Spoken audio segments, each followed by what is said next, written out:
मुस्लिम league नून के सदर नवाज शरीफ ने आज़ाद कश्मीर और गिलगित बल्तिस्तान को NFC से फंड्स देने की तजवीज़ दे दी है। इजलास से खिताब करते हुए कहा कि आज़ाद कश्मीर और गिलगित बल्तिस्तान में मेरिट पर टिकट दिए जाएंगे। पार्टी के उसूलों पर कोई समझौता नहीं किया जाएगा।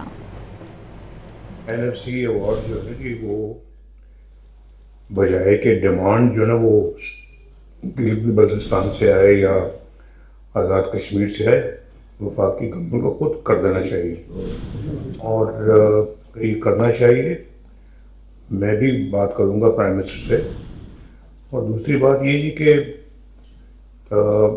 NFC अवार्ड भी पीछे रह जाएगा जो हमने इन्वेस्टमेंट है इन सूबों में की हुई है। एक सेट फार्मूले के तहत रहना चाहिए कि ये नहीं कि वो प्राइम मिनिस्टर आए तो आके दे दे, कोई अपना ना कोई भीख मांग रहा है ना कोई किसी को भीख देनी है। ये तो हक है जो उनको मिलना चाहिए।